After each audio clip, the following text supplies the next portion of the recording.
Welcome, everybody, inside Center Ice Arena here in Traverse City, Michigan. I'm Daniella Bruce alongside Ken Kal, and thank you for tuning in to this special edition of The Word on Woodward. Today, we're going to take a look ahead to training camp. It's a wonderful time of year, Ken. Certainly is. It's always a nice time of the year to come up to Traverse City. The fans are great. The players are excited. We are too, and we know the fans are excited even to watch us here in Traverse City kind of go over what the team's going to look like this year. We kicked off the festivities of training camp with a Steve Eiserman press conference. He addressed the media and gave us some of his thoughts as we look ahead to the training camp and preseason that's ahead of us. Ken, what were your biggest takeaways from what Steve Eiserman said? Well, Daniela, just reading between the lines, I think it's going to be a competitive year for the Detroit Red Wings, and let's not kid ourselves. This is a team still in transition, and what I mean by that is that there's a new coach in Derek Lalonde, and he's got to get to know the players. The players got to get to know him, so that's going to take some time. It's a learning process there.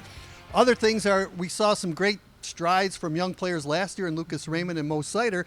Now this year it's a transition for them. They have to be at least a little bit better than they were a year ago. So they're always learning. And of course there are some openings. We'll talk a little bit about injuries in just a few short moments, but there are some spots open on this Red Wing team. So it's going to be competitive, no doubt about it. Ken, there are definitely some spots available due to those injuries that you mentioned. We heard from Steve Eiserman. We'll start with the blue line. Mark Pysyk won't be back until January. He tore his Achilles tendon right after the Red Wings signed him, unfortunately. So an unfortunate injury there. And then, of course, the other blue liner is Jake Wallman, who is expected to return mid-November, but again, that's expected. So that leaves two spots open for a new defenseman to come in. Yeah, and that gives a great look, I guess, for the management staff to take a look at Edvinsson to see how he's going to play in the regular season or in the preseason. And I will say this.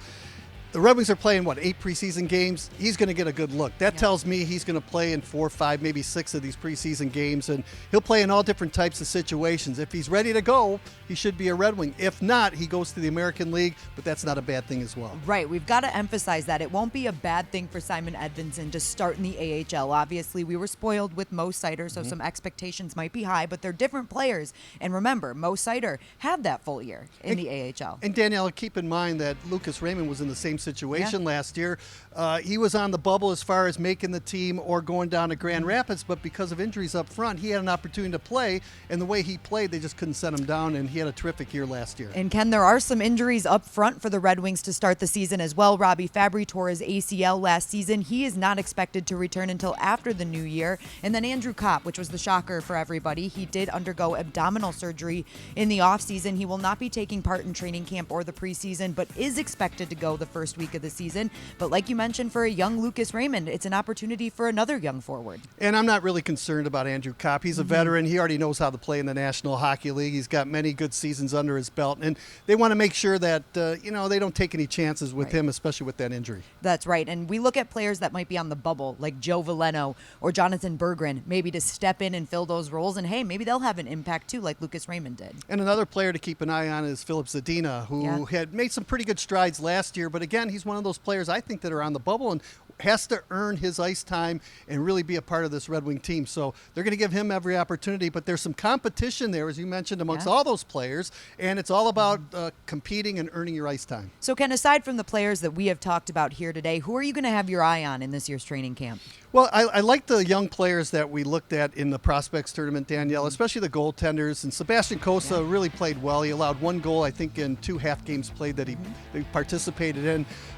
Obviously he's not going to be a Detroit Red Wing this year because the goaltending situation is already set up. But I want to see how he performs because Steve Eiserman said he wants Cossa to play. And that tells me that if he's at a level where he can play in the American League, fine. If he's at a level where he needs some more experience playing with the Edmonton Oil Kings, that's fine too. But he needs to play just like everybody else. So he's a player. Another player we saw in the prospects tournament is Elmer Soderblom, and he was terrific, I thought. Cross Hannes was really good too. So it's the younger players that probably won't be here with their big club come opening night that I want to take a look at and see how they develop. It's going to be an exciting training camp here at Center Ice Arena in Traverse City, Michigan. The Red Wings will be streaming some training camp sessions throughout the week, and of course the red and white game on Sunday. So make sure you're staying tuned to Red Wings social media for more information on that. I'm Daniella Bruce alongside Ken Kal. Thanks for tuning in. We'll see you next time.